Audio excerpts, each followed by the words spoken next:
Welcome to Weekly Current Affair. Today we will discuss all the current affairs of 15th of May to 21 of May 2023.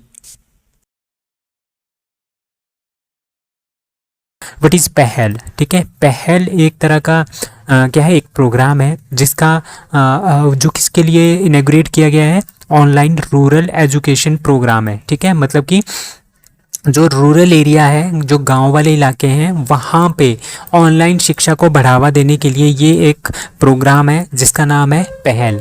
ठीक है, chief secretary जो दुर्गा शंकर मिश्रा जी हैं, उन्होंने inaugurate किया online rural education programme पहल।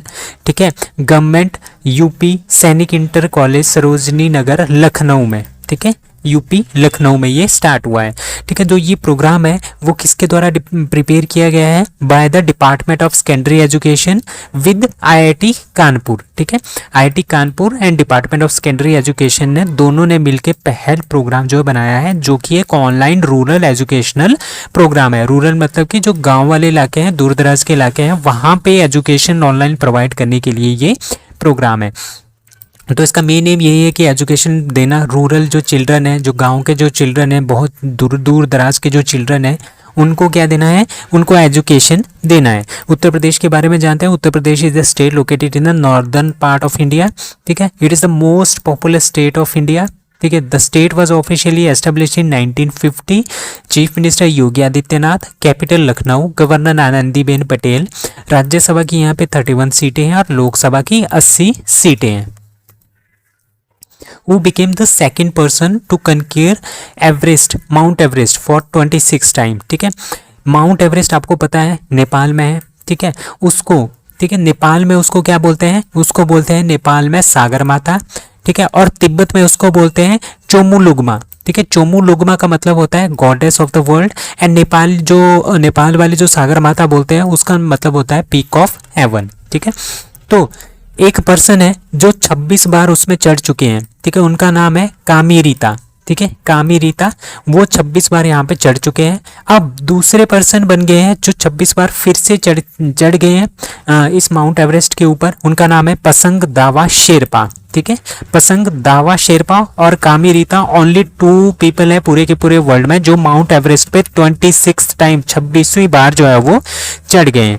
ठीक है, the Himalayan database confirm that the Pasang Dawa Sherpa was previously claimed Everest 25 time, और इस बार 26 टाइम चढ़े हैं, इंक्लूडिंग 2। इसी साल 2022 में ये 2 बार चढ़ चुके हैं, और पहली बार ये चढ़े थे माउंट एवरेस्ट पे 1998 में। So Mount Everest it is the highest mountain in the world, located in the Mahalangur Himal sub range of the Himalaya.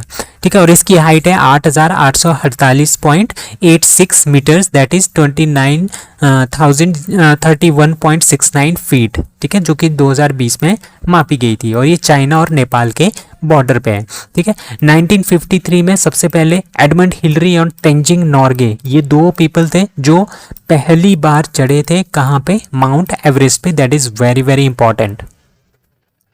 समुद्र शक्ति is an exercise between India and that is Indonesia. तो इंडिया और इंडोनेशिया के बीच में समुद्र शक्ति जो है वो एक्सरसाइज हो रही है, और इसका ये 4th एडिशन है समुद्र शक्ति का, जो कि कहाँ पे हो रखा होगा, बाटम इंडोनेशिया में होगा। इसमें ये जो मेन न्यूज़ ये है कि इंडिया की तरफ से जो INS करावती है ना, INS करावती, ठीक है, वो इसमें पार्टिसिपेट करेगा। INS करावती क्या है, INS करावती जो सबमरीन्स होती है, जैसे ये पानी है, पानी के नीचे से जो आती है ना, नीचे से जो ट्रैवल करती है उसको बोलते हैं सबमरीन। अगर दुश्मन की सबमरीन पानी के नीचे से आई तो ये जो INS करावती है वो इसको ढूंढ के मार भी गिरा सकती है। तो आपने याद रखना है, समुद्र शक्ति में INS करावती जो है वो पार्टिसिपेट कर रही है। और कहाँ पे हो रहा है ये, बाटम इंडोनेशिया में ये एक्सरसाइज हो रही है। ऑब्जेक्टिव एक ही होता है, ताकि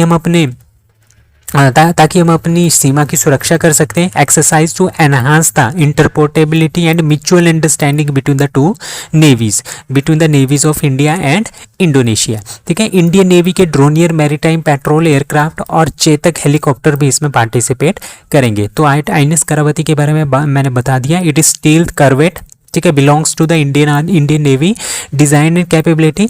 INS Kavaratti had specially design for anti submarine, जो सबमरीन जो है उनको मारने के लिए, उनको उनके वॉरफेयर ऑपरेशन के लिए। और इसमें एडवांस सेंसर्स लगे हैं, बहुत सारे बड़े बड़े वेपन्स भी इसमें लगे हैं।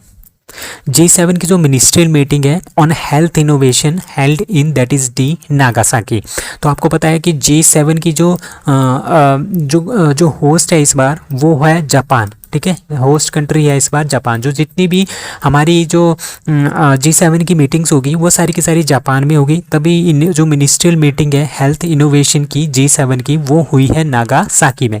आपको मैं बता दूं इंडिया G7 का पार्ट नहीं है, फिर भी इंडिया ने इस मिनिस्ट्रियल मीटिंग में पार्टिसिपेट किया।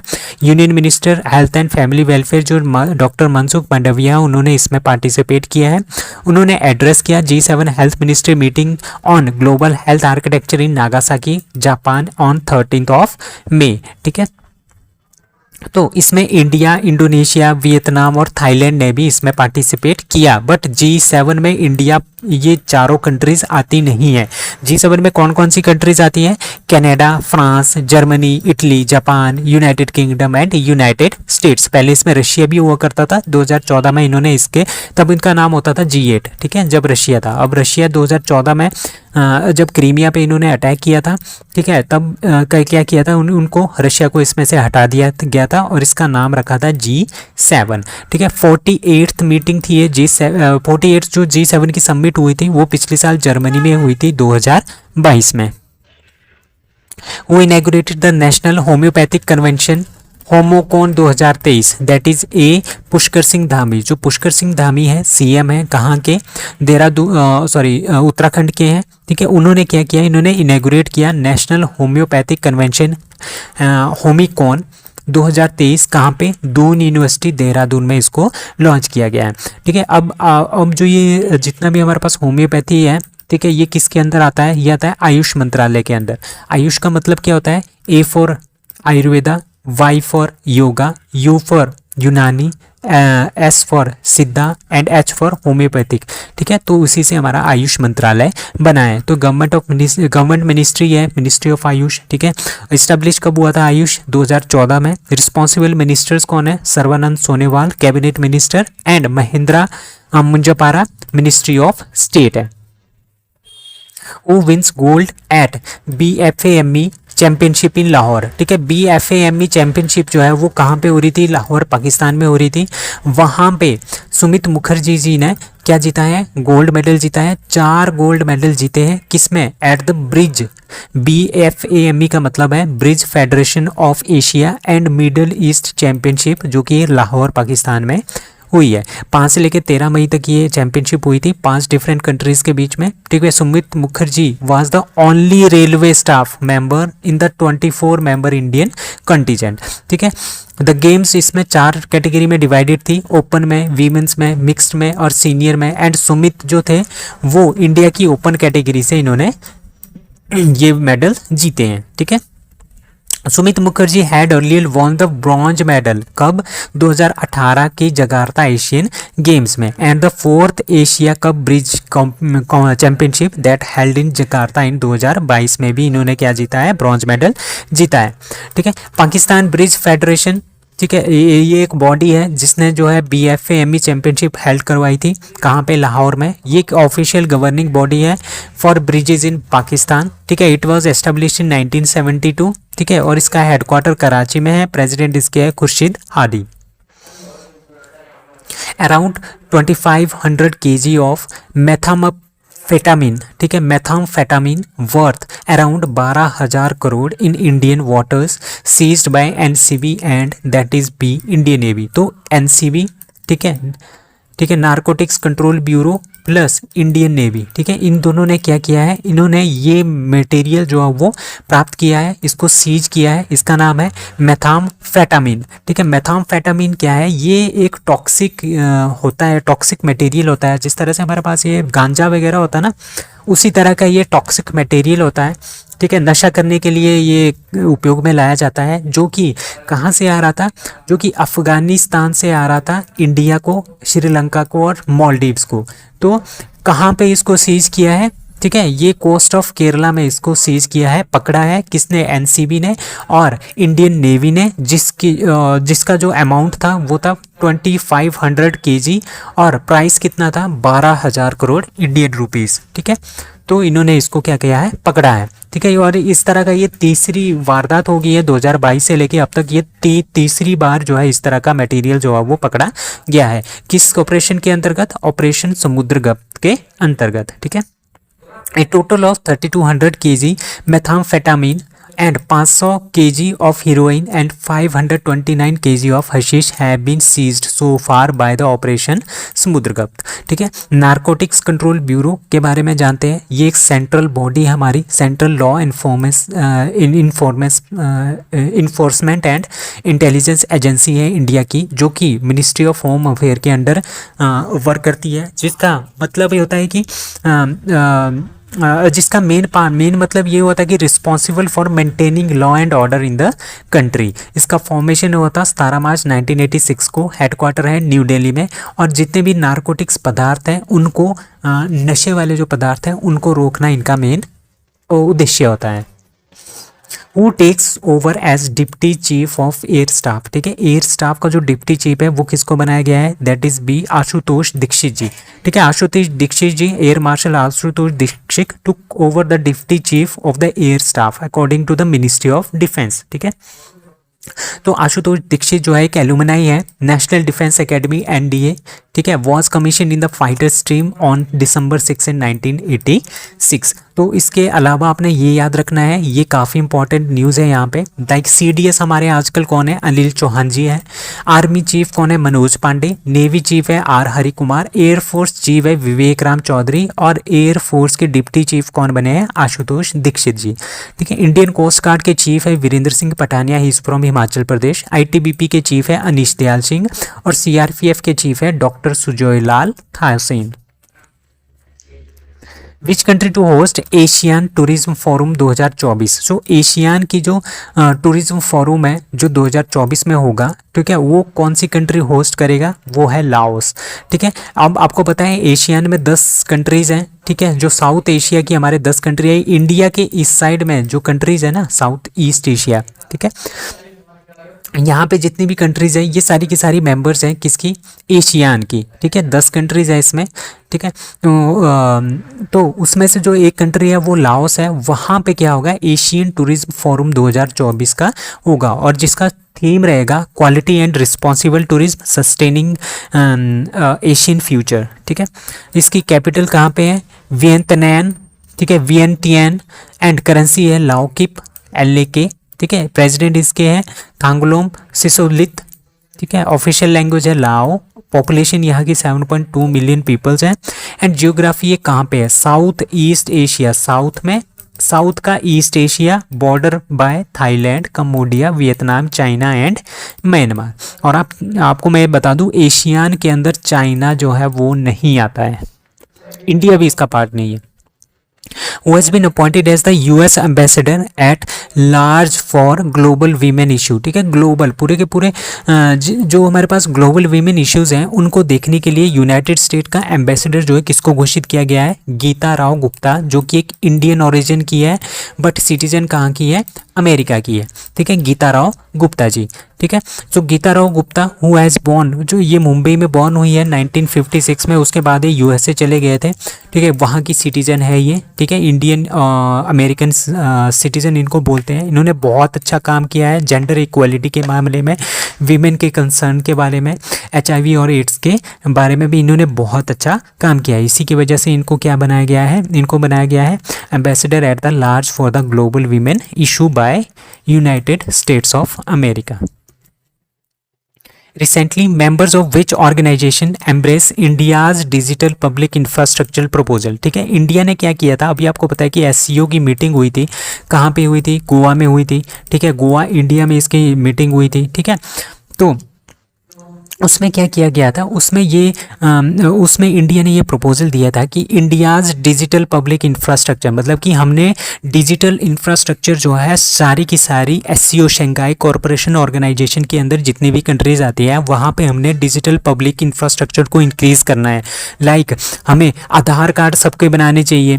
ठीक है, UPI के थ्रू सबको जोड़ना चाहिए। ठीक है, डिजी लॉकर के थ्रू सबको जोड़ना चाहिए। ठीक है, तो इस तरह का प्रस्ताव दिया था। तो एससीओ ने क्या किया है, इस इंडिया की डिजिटल पब्लिक इंफ्रास्ट्रक्चर प्रपोजल को क्या कर लिया है, एक्सेप्ट जो है वो कर लिया है। ठीक है, Ashwini Vaishnaw the ministry of electronics and IT communication and railways encourage the SCO members countries to assess the and implement the India stack while stressing the significance of the interoperability and increase in the digital inclusion. Means we have to increase the digital inclusion in a larger way. So सबसे पहले जो SCO है उसका नाम पहले था Shanghai 5, उसके बाद फॉर्मेशन हुआ एससीओ का 15 जून 2001 को, and the type is mutual security, political and economic operation. ठीक है, legal status regional and cooperation forum है, और इसका हेडक्वार्टर कहाँ पे है, बीजिंग चाइना में। अब एससीओ की कंट्रीज कितनी है हमारे पास, एससीओ की कंट्रीज है China, India, Kazakhstan, Kyrgyzstan, Pakistan, Russia, Tajikistan and Uzbekistan.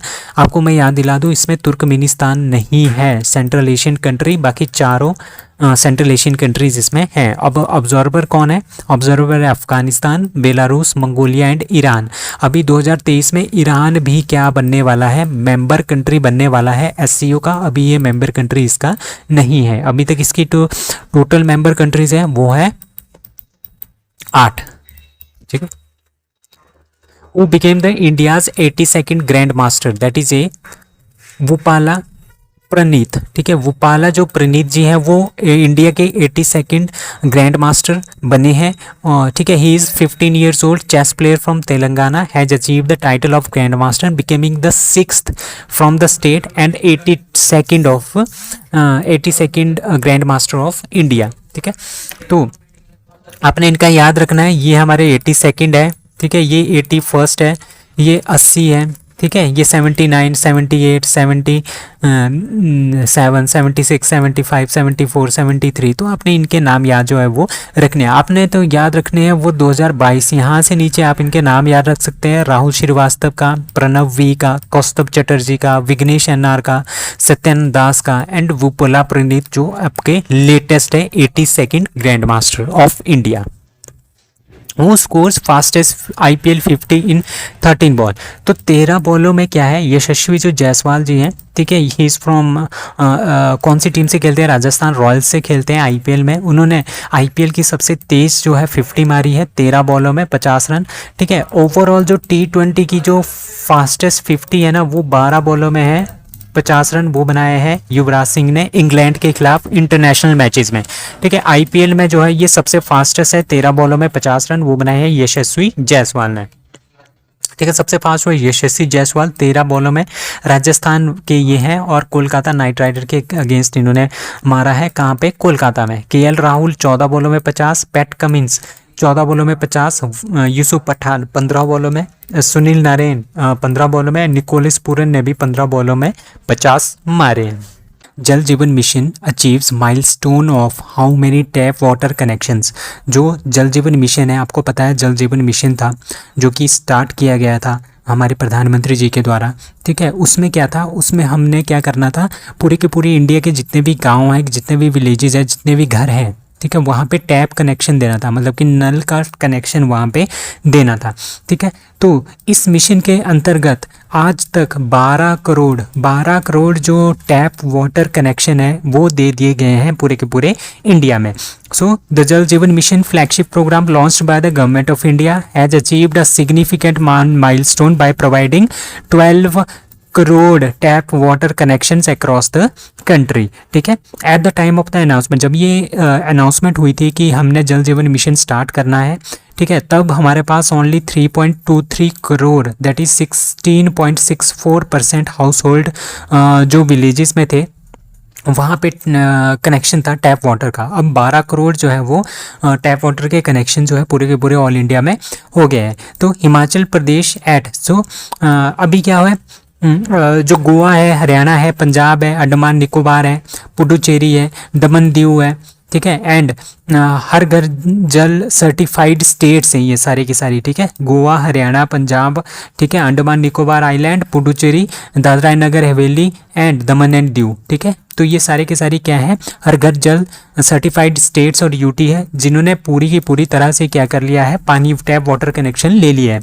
उसके बाद अब आता है हिमाचल प्रदेश। हिमाचल प्रदेश में 98.35% जो है वो टैप वाटर कनेक्शन लग चुके हैं, ठीक है। और उसके बाद बिहार है, 96.05% जो है इनके टैप वाटर है, ठीक है। अभी अभी ये क्या होने वाले हैं, 100% यहाँ पे इन दोनों स्टेट्स में होने वाला है, ठीक है। 100% टैप वाटर कवरेज कहाँ कहाँ पे हुई है, 5 स्टेट में, एक गोवा, तेलंगाना, हरियाणा, गुजरात एंड पंजाब, ये 5 स्टेट है जहाँ पे 100% टैप वाटर कनेक्शन दे दिया गया है। और 3 यूटीज है, like Puducherry, Daman Diu, Dadra and Nagar Haveli and Andaman Nicobar island, जहाँ पे 100% कवरेज है टैप वाटर की, ठीक है। अभी 3 हमारे पास एस्पिरेशनल डिस्ट्रिक्ट है जो कि तेलंगाना से है, लाइक कोमाराम भीम, असीफाबाद, ठीक है, जयशंकर, भुलापल्ली एंड भद्राकारी कोथागुडेम, ठीक है। ये तेलंगाना की 3 डिस्ट्रिक्ट है। 2 डिस्ट्रिक्ट है गुजरात की, that is Dahod and Narmada, ठीक है। और पंजाब की है मोगा एंड फिरोजपुर एंड एक डिस्ट्रिक्ट है हरियाणा की मेवात और एक डिस्ट्रिक्ट है हिमाचल प्रदेश की चंबा, जहाँ पे 100% टैप वाटर जो है वो पहुँचाया गया है। तो आपने ये डिस्ट्रिक्ट्स भी याद रखनी है। सो जल जीवन मिशन जो है 15 अगस्त 2019 को लॉन्च किया गया था गवर्नमेंट ऑफ इंडिया ने, ठीक है। इसका मेन मकसद ये है कि 2024 तक हमने कंट्री के जितने भी गाँव हैं, जितने भी हाउस होल्ड है, वहाँ पे हमने टैप वाटर पहुँचाना है, ठीक है। पूरे के पूरे इंडिया में ये प्लान जल जीवन मिशन स्टार्ट हुआ है, ठीक है। किसी भी स्टेट्स में, सभी स्टेट्स में लागू है एंड यूनियन टेरिटरी में भी ये लागू है। और ये जो जल जीवन मिशन है ये आता है मिनिस्ट्री ऑफ जल शक्ति के under. Who has been appointed as CCI chairperson, ठीक है। CCI का मतलब क्या है, competition commission of India, that is CCI। उसके जो चेयरपर्सन है वो किसको बना दिया गया है, रवनीत कौर जी को बनाया गया है। Since the departure of Ashok Kumar Gupta, ठीक है। अशोक कुमार गुप्ता 2022 में थे, अक्टूबर 2022 में इनका डिपार्चर हो गया है, ठीक है, अशोक कुमार गुप्ता। उसके बाद, ठीक है, कोई भी यहाँ पे फुल टाइम चेयरमैन जो है वो नहीं है, ठीक है। उनकी जगह पे फुल टाइम रवनीत कौर जी आएंगे, ठीक है। आजकल कौन है, पार्ट टाइम संगीता वर्मा जी है, जो कि यहाँ की क्या है, चेयरपर्सन है CCI की, ठीक है। फुल टाइम नहीं है, ये पार्ट टाइम है, ठीक है। तो फुल टाइम ये रिप्लेस करेगी किसको, कौन रिप्लेस करेगा, रवनीत कौर जी रिप्लेस करेगी। India and that is D Bangladesh, India और बांग्लादेश ने क्या लॉन्च किया है, 50 स्टार्टअप एक्सचेंज प्रोग्राम, ठीक है। 50 जो एक्सचेंज स्टार्टअप एक्सचेंज प्रोग्राम है वो लॉन्च हुआ है इंडिया और बांग्लादेश के बीच में। अब ये किस लिए हुआ है, ताकि दोनों देशों के बीच में हम स्टार्टअप के इकोसिस्टम को डेवलप कर सके, ठीक है। जैसे इंडिया में बहुत ज़्यादा स्टार्टअप्स जो है वो स्टार्ट हो रहे हैं, अब बांग्लादेश में भी उसी की तर्ज में क्या कर रहा है, बांग्लादेश भी सोच रहा है कि हम भी इसी तरह के स्टार्टअप्स करें। तो इंडिया और बांग्लादेश ने रिसेंटली क्या किया है, ज्वाइंटली लॉन्च किया है 50 startup exchange programme to promote the collaboration and exchange between the startup ecosystem of the 2 countries, ठीक है। एक कंट्री इंडिया है, दूसरी कंट्री बांग्लादेश है। यहाँ पे जो भी हमारे पास इन दोनों के पास अपने अपने क्या है स्टार्टअप्स हैं, वो आपस में कोलैबोरेट करें, आपस में एक दूसरे की रिलेशन को स्ट्रेंथन करें, टेक्नोलॉजी का आदान प्रदान करें, एंटरप्रेन्योर को आपस में जोड़े, इन्वेस्टर को आपस में जोड़े, स्टेक होल्डर्स को आपस में जोड़े। तो इस तरह की सारी चीज़ें जो है वो इसमें होंगी, ठीक है। So people Republic of Bangladesh, इसकी कैपिटल है ढाका, प्राइम मिनिस्टर है शेख हसीना, प्रेसिडेंट है मोहम्मद शहाबुद्दीन, वेरी इंपॉर्टेंट है ये, एंड करेंसी है टका। Which state now holds second position in GI Geographical Identification Tagged Products, ठीक है। GI जो टैग्ड प्रोडक्ट्स है, मैंने आपको इसके बारे में बहुत बताया है अपनी प्रीवियस वीडियोस में, ठीक है। तो कौन सी स्टेट है जिसके पास सबसे ज़्यादा GI टैग्स है, वो है तमिलनाडु, ठीक है। सबसे ज़्यादा तमिलनाडु है, दूसरी पोजीशन पे है उत्तर प्रदेश। तो इसका आंसर है बी, उत्तर प्रदेश। तो तमिलनाडु जो है पहले नंबर पे है, जिसके पास 55 GI टैग्स गुड्स हैं। यूपी और कर्नाटका, यूपी के पास है 48 एंड कर्नाटका के पास है 46 GI प्रोडक्ट्स रिस्पेक्टिवली। यूपी जो है वो पहले नंबर पे है, किसमें, GI टैग्ड हैंडीक्राफ्ट में ये पहले नंबर पे है। ओवरऑल पहले नंबर पे है तमिलनाडु, ठीक है, जिसके पास हैंडीक्राफ्ट, जो यूपी है, यूपी के पास 36 हैंडीक्राफ्ट के जीआई टैग्स हैं। So this is very important information. Who has been appointed as Slovakia's new caretaker prime minister. ठीक है, केयर प्राइम मिनिस्टर क्या है, जैसे पार्ट टाइम प्राइम मिनिस्टर्स होते हैं ना, कि एक फिक्स टाइम के लिए नहीं होगा, मतलब कि इलेक्शन के थ्रू इनको इलेक्ट नहीं किया जाता। जिस तरह से कोई प्राइम मिनिस्टर है, ठीक है, उसका टेन्योर खत्म हो गया, उसको रिमूव कर दिया, ठीक है, बट वहाँ पे इलेक्शन नहीं हुए हैं अभी, तो थोड़े टाइम के लिए केयर टेकर प्राइम मिनिस्टर जो है वो रखा जाता है स्लोवाकिया में। ठीक है, तो किसको स्लोवाकिया में केयर टेकर प्राइम मिनिस्टर रखा गया है, दैट इज बी लुडोविट ओडोर को। ठीक है, लुडोविट ओडोर जो है वो फॉर्मर वाइस गवर्नर थे नेशनल बैंक ऑफ स्लोवाकिया के, उनको अपॉइंट किया गया है new caretaker prime minister. और ये किसने अपॉइंट किया है, यहाँ के प्रेसिडेंट ने, जिसका नाम है जोआना कैपुटोवा। ठीक है, उन्होंने इनको क्या किया है, as a new caretaker prime minister जो है वो अपॉइंट किया है। अब स्लोवाकिया कहाँ पे है, ये आता है यूरोप में, यूरोपियन यूनियन में भी ये कंट्री है।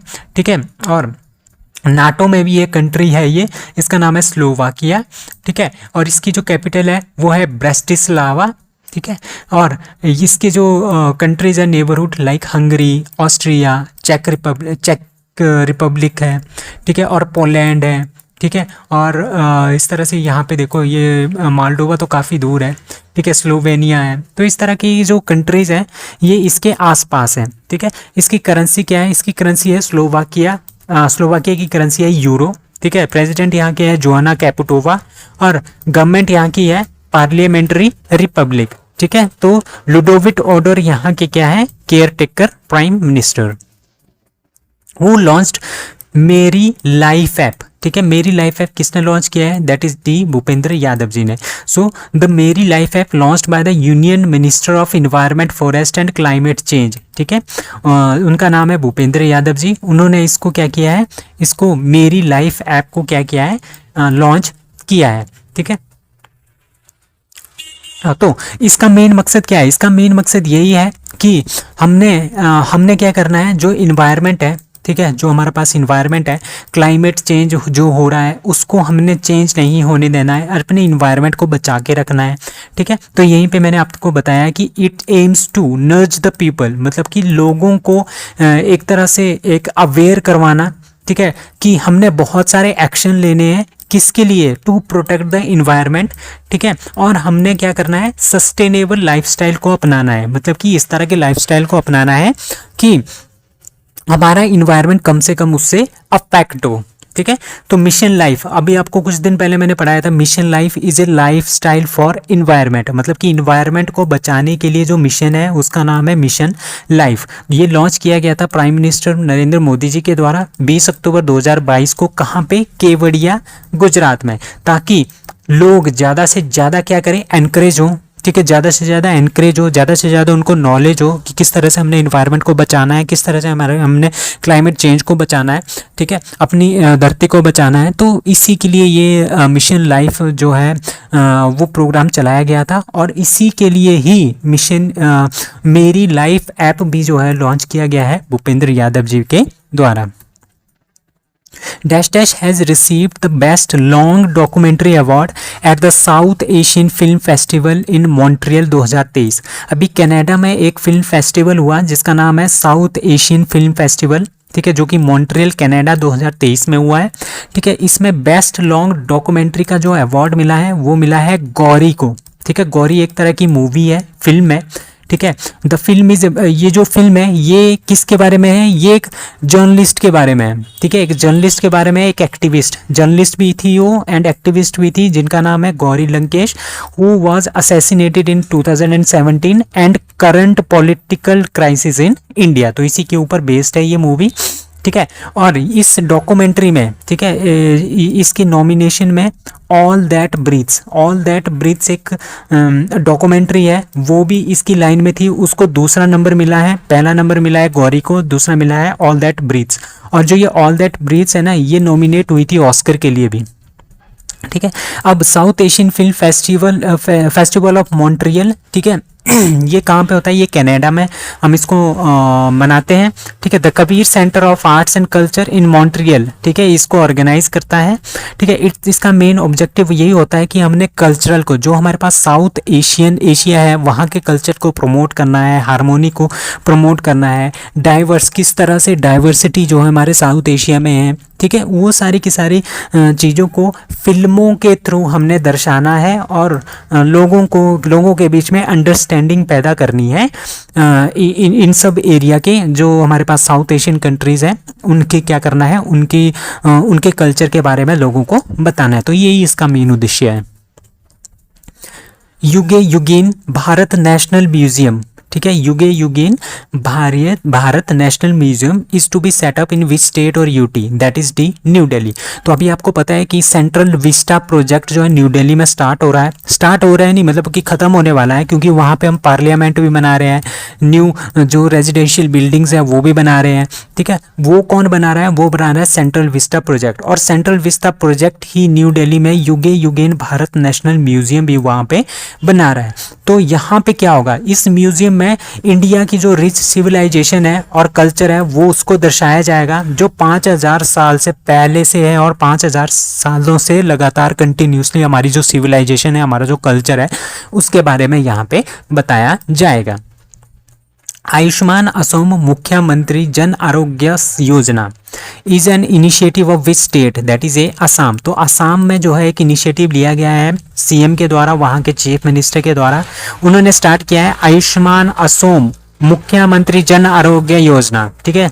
तो इसके अकॉर्डिंगली क्या होगा? इसके अकॉर्डिंगली जितने भी लोग हैं, फैमिली फ्लोटर हेल्थ एश्योरेंस, ये हेल्थ एश्योरेंस की एक स्कीम है जिसके थ्रू 5 लाख रुपए की जो सहायता है ट्रीटमेंट के लिए, किसी भी पर्सन की ट्रीटमेंट के लिए 5 लाख रुपए पर फैमिली, ठीक है। तो एक फैमिली है उसके लिए 5 लाख रुपए का फ्री में ट्रीटमेंट होगा इस योजना के अंतर्गत, जिसका नाम है आयुष्मान असोम मुख्यमंत्री जन आरोग्य योजना, जो कि आसाम में स्टार्ट हुई है। Cabinet approves production linked incentive schemes 2.0 for that is D IT hardware. तो आईटी के हार्डवेयर के लिए कैबिनेट ने अप्रूव किया है प्रोडक्शन लिंक्ड इंसेंटिव स्कीम 2.0, ठीक है। Union cabinet chaired by the prime minister Narendra Modi ji ने कब 17 मई को उन्होंने अप्रूव किया है production linked incentive scheme 2.0 for IT hardware. IT का हार्डवेयर किस तरह का होता है?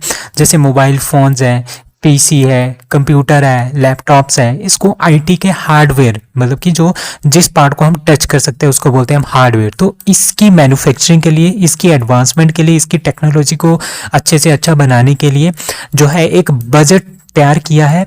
RS 17,000 करोड़ रुपीज इसमें लगाए जाएंगे, ठीक है, इस production linked incentive scheme 2.0 for IT hardware, ठीक है। इलेक्ट्रॉनिक्स की जो मैन्युफैक्चरिंग है वो इंडिया में बहुत ही ज़्यादा ग्रो कर रही है आजकल, ठीक है, विद ए CAGR का मतलब होता है कंपाउंड एनुअल ग्रोथ रेट कितनी है?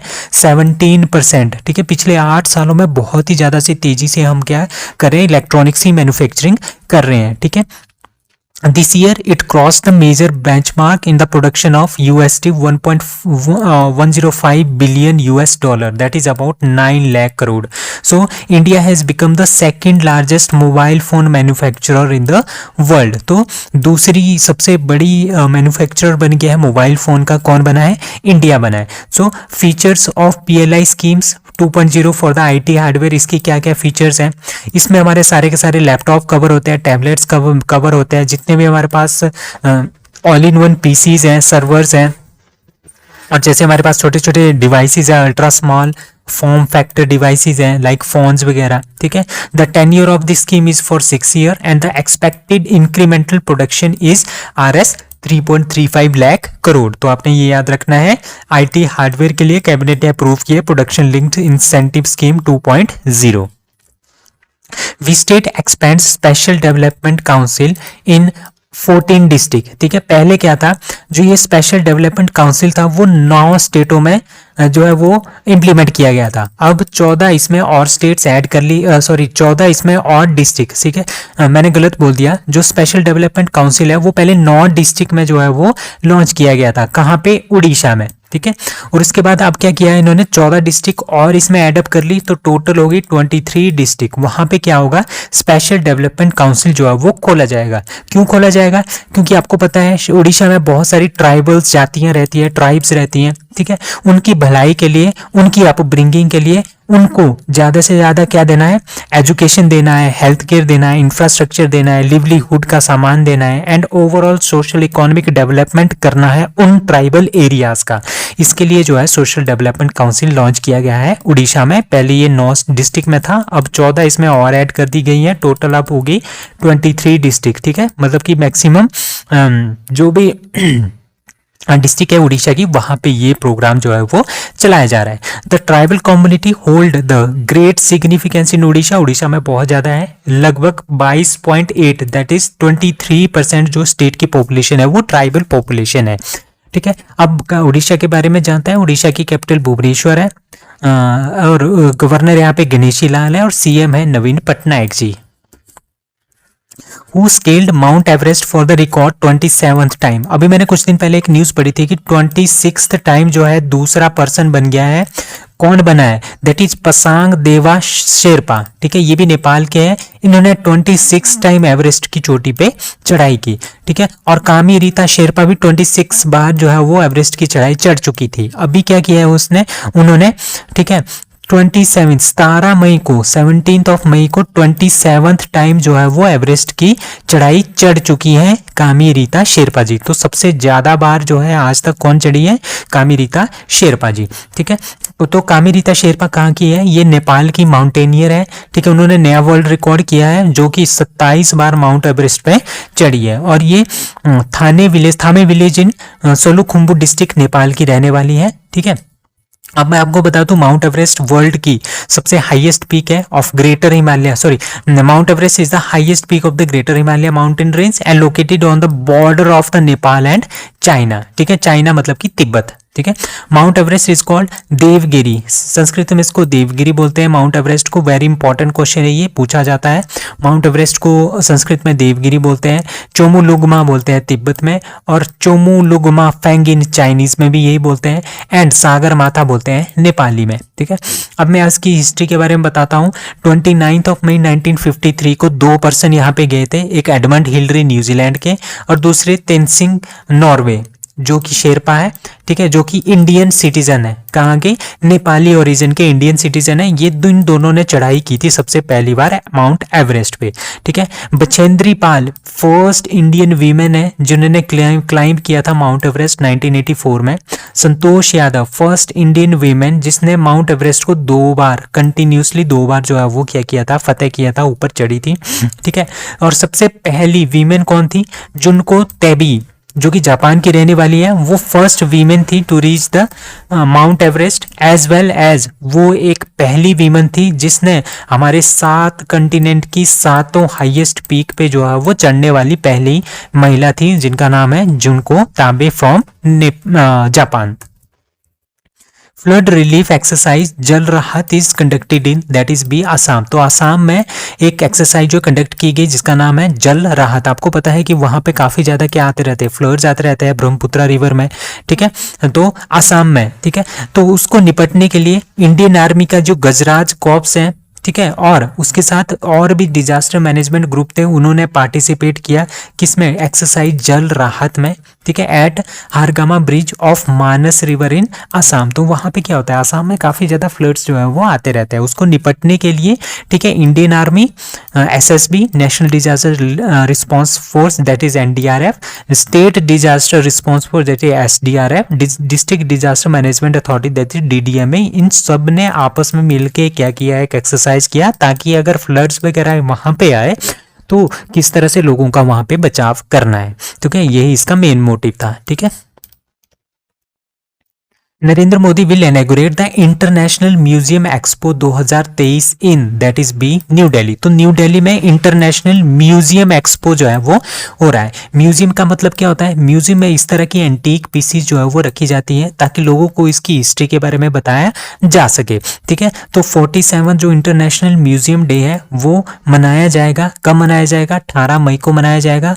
और उसी दिन जो है वो क्या करेंगे, मतलब कि आज इंटरनेशनल म्यूजियम एक्सपो, ठीक है, इंटरनेशनल म्यूजियम एक्सपो 2023 जो है वो इनॉग्रेट किया जाएगा न्यू दिल्ली में बाय नरेंद्र मोदी जी के द्वारा में। तो इसका मेन ऑब्जेक्टिव यही है टू डिस्प्ले द हाईलाइट, ठीक है, हाईलाइट किसके बारे में? इंपॉर्टेंट जो हिस्टोरिकल इवेंट्स हैं, पर्सनैलिटीज हैं, आइडियाज हैं, अचीवमेंट है इंडिया की, ठीक है, उसके बारे में जो है वो दिखाया जाएगा। ठीक है, इंटरनेशनल म्यूजियम डे जो 18 मई को मनाया जाता है, it is the first international museum day was organised in 1977 by the international council of the museum. ठीक है, the adoption of the annual theme for the IMD begins in 1992 and 2023 की theme क्या है? म्यूजियम सस्टेनेबिलिटी एंड वेलबींग, इसकी क्या है? इसकी theme है। The third G20 tourism working group की मीटिंग जो है वो कहाँ पे होने वाली है? That is be Srinagar. तो श्रीनगर को क्या किया गया है?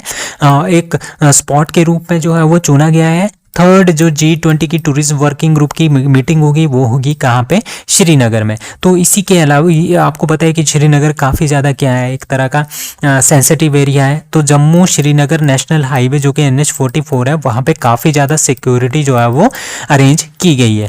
ठीक है, तो जम्मू कश्मीर के बारे में जानते हैं। जम्मू कश्मीर पहले क्या थी? एक स्टेट्स थी इंडिया की अंटिल अगस्त 2019, और अगस्त 2019 में क्या हुआ?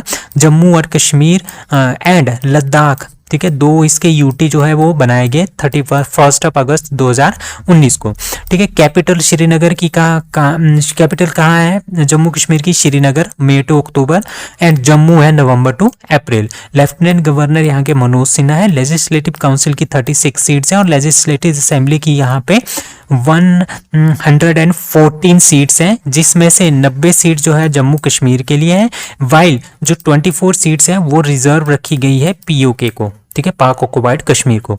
Chief justice of Jammu and Kashmir and Ladakh high court के कौन है? That is Koteshwar Singh ji, very very important.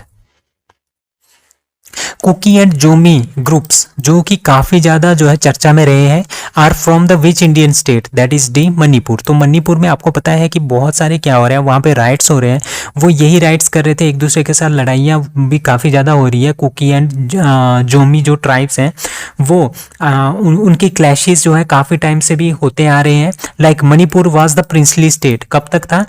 15 अक्टूबर 1949 तक ये प्रिंसली स्टेट था। उसके बाद ये क्या आ गया? इंडिया के अंदर आ गया। और यहाँ पे कितनी है? बहुत सारी नागाज, कुकीज एंड माइटीज जो है वो रहते हैं। ठीक है, इस तरह की ट्राइब्स जो है यहाँ पे रहते हैं, जो कि यहाँ पे ओरिजिनल हैबिटेंट हैं कहाँ के? मणिपुर के। ठीक है, merger of the Manipur and the delay of the conferring of the full fledged statehood. तो स्टेटहुड इसको मिला है 1972 से। ठीक है, तो और तब से लेके क्या हो रहा है? यहाँ पे क्लैशेज हो रहे हैं किसके बीच में? Nagas and cookies. जो नागाज एंड कुकीज हैं वहाँ पे क्लैशेज हुए 1990 में। ठीक है, तो इन्हीं क्लैशेस की वजह से क्या हुआ? जो कुकी है उन्होंने अपनी कुकी नेशनल फ्रंट जो है वो बनाया 1998 में। वाइल जो जोमी है, जोमी भी वहीं की एक ट्राइब है, वहीं के एक एथनिक ग्रुप है। ठीक है, उन्होंने क्या बनाया? जोमी रीयूनिफिकेशन आर्मी, इन्होंने GRA बनाई, जो कि 1997 में इन्होंने बनाई। इसका मेन ऑब्जेक्टिव यही था कि जो इनकी पेटी कम्युनिटी है, ये जोमी जो है वे पेटी कम्युनिटी से आते हैं, इसको इन्होंने क्या करना है? बचा के रखना है। तो आपको पता चल गया कि कुकी और जोमी एक तरह की वहाँ की ट्राइब्स हैं, एक तरह की वहाँ के लोकल एथनिक ग्रुप है जो वहीं के हैं। ठीक है, कहीं बाहर से नहीं आया है, वो वहीं के ग्रुप्स हैं। ठीक है, अभी जो नागा ग्रुप है, नागा ग्रुप में हमारे पास कौन कौन सी आती है? जलैंगरोंग, टांगखोल, माओ, मरम, मरियांग एंड तराव। ठीक है, चिन कुकी ग्रुप में आते हैं गांगटे, हमार, पैटे, थडऊ, वेपी, जोऊ, आयमोल। ठीक है, चीरू, कोरेंग, कोम, अनल, कोथे।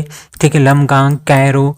ठीक है, थनंग, मोयोंग एंड मोनसोंग। तो ये सारी की सारी ट्राइब्स जो हैं वो कहाँ की है, मणिपुर की है। उसमें से ठीक है, चिन कुकी ग्रुप में से आप ले लो पैटी को, जोऊ को, गांगटे को, वैफाई को। ठीक है, इन्होंने क्या किया, इन्होंने अपने आप को कुकी ग्रुप से अलग कर दिया कि हम क्या है, हम जोमी ग्रुप है। ठीक है, तो ये जो न्यूज़ है ये न्यूज़ में क्यों है, ये मणिपुर जो है वो न्यूज़ में क्यों है, जोमी कुकी जो है वो न्यूज़ में क्यों है, क्योंकि कुछ जो कुकी और जोमी की ट्राइब्स है ना मणिपुर की, ठीक है, उनके बीच में और माइटी जो कम्युनिटी है वहाँ की मणिपुर की, उनके बीच में आपस में क्लैश हो रहे हैं, बहुत ही ज़्यादा क्लैश जो है वो एक दूसरे के साथ आ रहे हैं।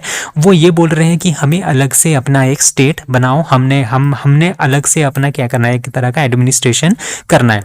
तो कुकी और जोमी ट्राइब्स वाले बोलते हैं, जो आप मैं आपको ये मैप दिखा रहा हूँ, ठीक है, ये वाला जो एरिया है कुकी एंड जोमी जो ट्राइब्स वाले बोलते हैं ये हमारा एरिया है, इसको कुकी लैंड बना दो, बाकी जो भी एरिया बचता है उसी उसको क्या करने दो, मणिपुर रहने दो। तभी ये न्यूज़, ये पर्टिकुलर मणिपुर जो है आजकल न्यूज़ में है। और वहाँ पे Which organization approves $82 million loan for controlling zoonotic diseases in India. India में जूनोटिक डिजीजेज को कंट्रोल करने के लिए $82 मिलियन की जो है राशि दे दी गई है as a loan to India by World Bank. तो वर्ल्ड बैंक ने ये पैसा दिया है इंडिया को जूनोटिक डिजीजेज से बचने के लिए। अब जूनोटिक डिजीजेज क्या होती हैं, जूनोटिक डिजीजेज वो होती है, सपोज करो कोई एनिमल है, जैसे गाय है, भैंस है, कुत्ता है या कुछ भी है, डोमेस्टिक एनिमल्स हैं, पहले वो उनमें कोई डिजीज़ जो है वो उत्पन्न हो जाती है।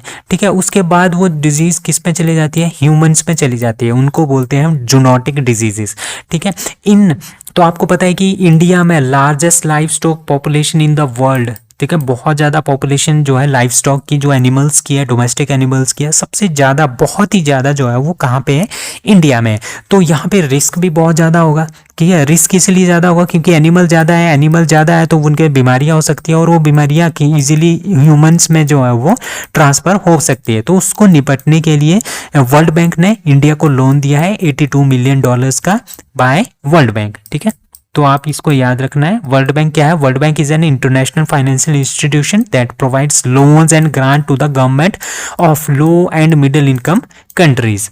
India bags how many gold medals at South Asian youth table tennis championship 2023। तो साउथ एशिया की यूथ की टेबल टेनिस चैंपियनशिप 2023 का कहाँ पे हुआ है, वो हुआ है ईटानगर, अरुणाचल प्रदेश में। ठीक है, उसमें जो है इंडिया ने कितने गोल्ड मेडल जीते हैं, 14 गोल्ड मेडल जीते हैं। इसमें 100 से ज़्यादा एथलीट्स ने पार्टिसिपेट किया था from 6 countries like Bhutan, Bangladesh, India, Maldives, Sri Lanka and Nepal. तो इसमें इंडिया ने 14 मेडल जीते हैं, गोल्ड मेडल जीते हैं। अरुणाचल प्रदेश के जो lieutenant general KT Patnaik ji हैं, उन्होंने क्लोजिंग सेरेमनी जो है वो अटेंड की as a chief guest at Dorjee Khandu indoor stadium, Itanagar, Arunachal Pradesh. Who launched Sagar Parikrama Yatra phase 5। ठीक है, सागर परिक्रमा यात्रा जो है एक प्रोग्राम है जो कि सेंट्रल गवर्नमेंट ने चलाया है। सेंट्रल गवर्नमेंट के कौन से डिपार्टमेंट ने, the union ministry of fisheries, animal husbandry and dairying, उन्होंने ये चलाया है सागर परिक्रमा यात्रा। ठीक है, तो इसके जो मिनिस्टर है वो है पुरुषोत्तम रूपाला जी, उन्होंने लॉन्च किया है सागर परिक्रमा यात्रा फेज 5 इन कहाँ पे, खरंजा, रायगढ़, महाराष्ट्र में। ठीक है, and overview of the news, ये न्यूज़ में क्यों है। ठीक है, द सागर परिक्रमा यात्रा 5 would be proceeding toward the coastal region. ठीक है, जैसे हमारे पास कोस्टल रीजन क्या आता है, ये समुद्र है। ठीक है, ये हमारे पास साउथ पार्ट है। ठीक है, यहाँ पे हमारे पास क्या है, समुद्र है। समुद्र के पास जो एरिया होता है ना, ये वाला, ये इसको बोलते हैं कोस्ट। ठीक है, तो ये जो सागर परिक्रमा यात्रा फेज 5 है, ये कोस्टल रीजन्स को डेवलप करने के लिए जो है वो ये चलाया जा रहा है। कहाँ पे, like gateway of India, Karanja, Raigarh district. ठीक है, मीर कावंडा, रत्नागिरी डिस्ट्रिक्ट, देवगढ़, सिंधुगढ़, दुर्ग डिस्ट्रिक्ट। ठीक है, मालवान, वॉस्को, मरमुगांव, कनाकोआ, साउथ गोवा। तो यहाँ पे क्या है, जो ये कोस्टल एरिया है उसको डेवलप करने के लिए ये प्रोग्राम जो है चलाया गया है। ठीक है, Sagar Parikrama Yatra phase 5 commencing from 7 May 2023 and ending at the Canacona Goa on 19 May 2023। ठीक है, the yatra will cover various fishery schemes. ठीक है, जो ये यात्रा है इसमें बहुत सारी फिशरीज स्कीम्स होंगी और प्रोग्राम भी होंगे, इंक्लूडिंग प्रधानमंत्री मत्स्य संपदा योजना एंड किसान क्रेडिट कार्ड वगैरह भी इसमें लॉन्च किए जाएंगे। ठीक है, अगर अभी सागर परिक्रमा 1 के बारे में जानते हैं। ये स्टार्ट हुआ था 5 मार्च 2022 को, कहाँ पे, मंडवी गुजरात टू ओखा द्वारका तक। ठीक है, एंड कंक्लूडेड एट पोरबंदर। दूसरा जो हुआ था सागर परिक्रमा फेज 2, ठीक है, मतलब कि ऊपर से लेके नीचे तक हम ऐसे ऐसे करके आ रहे हैं कोस्टल एरिया में। ठीक है, सागर परिक्रमा 2 सितंबर 23 से 25 2022 में कवर किया गया। ठीक है, सागर परिक्रमा फेज 3 18 से 21 फरवरी 2023 में कवर किया गया in the coastal district of Gujarat and Maharashtra. Sagar Parikrama 4, ठीक है, जो 18 से 19 मार्च 2023 को कर्नाटका में किया गया। ठीक है, it cover the 3 district Uttarakhand Kannada, Udupi, दक्षिण कन्नड़ा डिस्ट्रिक्ट ऑफ कर्नाटका। ठीक है, अगर सागर परिक्रमा के बारे में जानते हैं, it is a maritime revolutionary journey tour to be organised in all coastal states and UT. मतलब कि जितनी भी यूटीज है, जितनी भी स्टेट्स है कोस्टल एरिया में, ठीक है, जो समुद्र के पास है, जहाँ पे कोस्ट है, ठीक है, वहाँ पे जितनी भी स्टेट्स है, जितनी भी यूटीज है, वहाँ पे एक तरह की इवोल्यूशनरी जर्नी जो है वो स्टार्ट की जाएगी। ठीक है, through sea route to show the solidarity with the fisherman. मतलब कि हम फिशरमैन के साथ हैं, ठीक है, fish farmers and the concern stakeholders के साथ हैं, और वो किस तरह से अपनी फिशरीज वगैरह को ज़्यादा से ज़्यादा डेवलप कर सकते हैं और अपनी इकोनॉमी को ज़्यादा से ज़्यादा क्या कर सकते हैं, बढ़ा सकते हैं। It aim to address the issues of fisherman. जितने भी इश्यूज है यहाँ पे फिशरमैन के, उनको क्या करेगा, उनको एड्रेस करेंगे, उनको क्या करेंगे, उनको रिजॉल्व करने की ट्राई करेंगे। तो ये सारे के सारे जो है इसमें किया जाएगा। Government to set up 1100 new farmer producer organisation in the cooperative circuit. तो गवर्नमेंट जो है अब क्या कर रही है, 1100 न्यू फार्मर प्रोड्यूसर ऑर्गेनाइजेशन जो है वो बनाने वाली है। कहाँ पे, कॉर्पोरेट सेक्टर में। ठीक है, न्यू फार्मर प्रोड्यूसर ऑर्गेनाइजेशन को हम भी बोलते हैं एफपीओज भी बोलते हैं हम इनको। ठीक है, and overview of the news, the national cooperative development corporation, जिसका नाम है NCDC, will monitor the allotment of these additional FPOs. Each FPO मतलब farmer producer organisation will get financial assistant. ठीक है, उनको जो है 33 लाख रुपए पर, ठीक है, एक एफपीओ को मिलेगा 33 लाख रुपए, ताकि वो फार्मर की ज़्यादा से ज़्यादा हेल्प करे। किसमें, इस प्रोडक्शन जो क्रॉप्स हैं उनके प्रोडक्शन के इंक्रीज करने के लिए जो है ये सारी की सारी कॉस्ट जो है वो खर्च की जाएगी। ठीक है, एक्टिविटीज़ लाइक बी कीपिंग भी इसमें की जाएगी, मशरूम कल्टीवेशन भी इसमें की जाएगी, will be included in the income generating option for this societies. ठीक है, the aim of setting FPOs, जो ये 1100 एफपीओज हम सेटअप कर रहे हैं, इसका मेन एम यही होगा कि जो ये फार्मर्स हैं, गांव के फार्मर्स हैं, इनको मार्केट्स के साथ हमने लिंक करना है। इनकी जो चीज़ें हैं, ठीक है, इनकी जो चीज़ें हैं, इनकी जो क्रॉप्स हैं, इसको हम मार्केट में अच्छे दामों में क्या कर सकें, बेच सकें।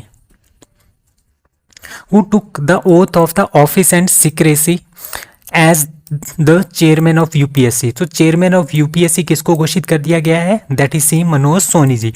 तो मनोज सोनी जी क्या बने हैं, यूपीएससी के चेयरमैन बने हैं। अब यूपीएससी क्या है, यूपीएससी कॉन्स्टिट्यूशन से बना हुआ है। कॉन्स्टिट्यूशनल बॉडी वो बॉडी होती है जो हमारे कॉन्स्टिट्यूशन में लिखी हुई है। ठीक है, आर्टिकल नंबर 315 से लेकर 323 तक हमारा जो आर्टिकल है, ठीक है, हमारे संविधान में जो आर्टिकल्स है 315 से 323 तक, पार्ट XIV में, ठीक है, वहाँ पे चैप्टर 2 में, वहाँ पे कॉन्स्टिट्यूशन ऑफ इंडिया में क्या बताया गया है, यूपीएससी के बारे में बताया गया है। यूपीएससी मतलब यूनियन पब्लिक सर्विस कमीशन, जो कि वेरियस पोस्टें निकालता है पूरे ऑल इंडिया में और उनकी रिक्रूटमेंट करता है, लाइक IAS, IFS एंड इस तरह की जितनी भी है IPS वगैरह, ये सारी की सारी पोस्टें जो है ये कॉन्स्टिट्यूशनल बॉडी है यूपीएससी। ठीक है, it discharge it's duty function and obligation assigned under article 320। ठीक है, तो इसकी रिस्पॉन्सिबिलिटी क्या है, conducting examination and interviews for the appointment of civil servant in the central government. Who has been appointed as the new law and justice minister। ठीक है, new law, पहले कौन थे, लॉ एंड जस्टिस मिनिस्टर पहले थे किरण रिजिजू जी। ठीक है, अब इनको किसने रिप्लेस किया है, इनको रिप्लेस किया है अर्जुन राम मेघवाल जी ने। ठीक है, इन्होंने इनको रिप्लेस किया है। तो नए जो लॉ एंड जस्टिस मिनिस्टर बने हैं वो बने हैं अर्जुन राम मेघवाल जी। ठीक है, और किरण रिजिजू को क्या मिला है, मिनिस्ट्री ऑफ अर्थ साइंसेस इनको बनाया गया है। ठीक है, ministry of law and justice as the name indicate, इसके नाम से ही पता चल रहा है जितने में हमारे पास लीगल अफेयर्स है, लेजिस्लेटिव एक्टिविटीज़ है और एडमिनिस्ट्रेशन जस्टिस ऑफ इंडिया है, उसके उन सभी को मैनेज करना जो है वो काम होता है लॉ एंड जस्टिस मिनिस्टर का। ठीक है, the ministry consist of 3 department like legislation department, department of legal affairs and department of justice. तो ये सारे के सारे डिपार्टमेंट को कौन देखेगा? Law and justice minister. ठीक है, तो लॉ एंड जस्टिस मिनिस्टर की पोस्ट जो है 1833 में क्रिएट की गई थी। Recently who has been confirmed with France's highest civilian award. ठीक है, फ्रांस का जो हाईएस्ट सिविलियन अवार्ड है जिसका नाम है शेवलर डे ला लीजेंडे ऑनर। ठीक है, ये अवार्ड है फ्रांस का हाईएस्ट सिविलियन अवार्ड। आज तक 40 से ज़्यादा भारतीयों को ये अवार्ड जो है मिल चुका है। ठीक है, अभी अभी किसको ये अवार्ड मिला है? एन चंद्रशेखरन जी को ये अवार्ड मिला है। ठीक है, क्या मिला है? फ्रांस का highest civilian award, that is chevalier de la legion honour award. ठीक है, क्यों मिला है? क्योंकि इन्होंने बहुत ही ज़्यादा स्ट्रेंथ कंट्रीब्यूट किया है किसमें? इंडिया और फ्रांस के ट्रेडिंग रिलेशनशिप के लिए। ठीक है, trade relationship between India and France को मजबूत करने के लिए इन्होंने काफ़ी अच्छा काम किया है। ठीक है, फ्रांस का highest civilian award is the national order of the legion honour award. ठीक है, जो कि 1802 से देना स्टार्ट किया गया था।